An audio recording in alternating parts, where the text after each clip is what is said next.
اب آیا تیسرا گروہ، وَمِنَ النَّاسِ، اور لوگوں میں کچھ ایسے بھی ہیں، مَن يَقُولُ آمَنَّا بِاللَّهِ وَبِالْيَوْمِ الْآخِرِ وَمَا هُم بِمُؤْمِنِينَ، جو کہتے تو یہ ہے کہ ہم ایمان رکھتے ہیں اللہ پر بھی اور یوم آخر پر بھی، مگر وہ حقیقت میں مومن نہیں ہے۔ یہاں ایک بات سمجھ لیجئے،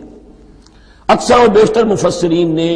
اس تیسری کیٹیگری کے بارے میں یہی رائے قائم کی ہے کہ یہ منافقین مذکور ہیں یہاں، اگرچہ لفظ منافق یا لفظ نفاق نہیں آیا یہاں، لیکن مولانا امیر احسن اصلاحی صاحب نے ایک رائے ظاہر کی ہے جو بڑی قیمتی ہے، وہ یہ کہ یہاں ایک کردار کا نقشہ کھینچ دیا گیا ہے۔ غور کرنے والے غور کر لیں، دیکھ لیں، جس پر بھی وہ چسپاں ہو جائے۔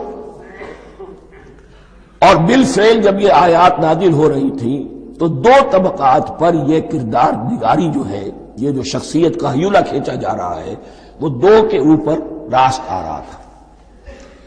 ایک علماء یہود، وہ بھی کہتے تھے کہ ٹھیک ہے محمد جو کہہ رہے ہیں، ہم بھی اللہ کو مانتے ہیں، آخرت کو بھی مانتے ہیں، اسی لیے یہاں رسالت کا ذکر نہیں ہے۔ بھئی ہم محمد ہی کو نہیں مانتے نا صلی اللہ علیہ وسلم، باقی اگر 1.25 لاکھ نبی آئے ہیں تو باقی 1.25 لاکھ کو تو ہم مانتے ہیں، ایک محمد کو نہیں مانا، ایک عیسیٰ کو نہیں مانا، بس۔ تو ہمیں بھی مانا جانا چاہیے کہ ہم بھی مسلمان ہیں۔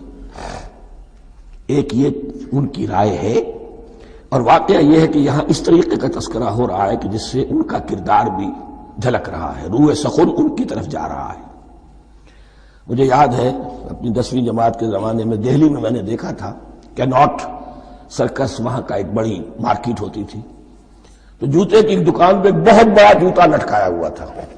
بہت بڑا، اور لکھا تھا free to home it fits, جس کے پاؤں میں یہ ٹھیک ٹھیک آ جائے وہ لے جائے اس کو۔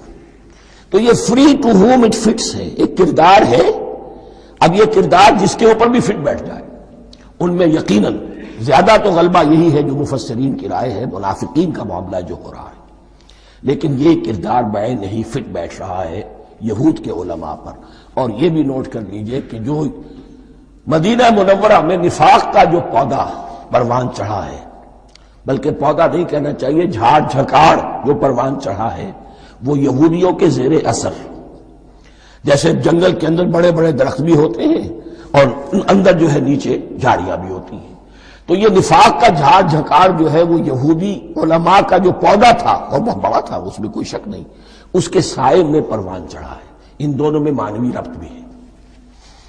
وَمِنَ النَّاسِ مَن يَقُولُ آمَنَّا بِاللَّهِ وَبِالْيَوْمِ الْآخِرِ وَمَا هُم بِمُؤْمِنِينَ، اور لوگوں میں سے کچھ ایسے بھی ہیں جو کہتے تو یہ ہے کہ ہم ایمان رکھتے ہیں اللہ پر اور یوم آخر پر، لیکن وہ مومن نہیں ہیں۔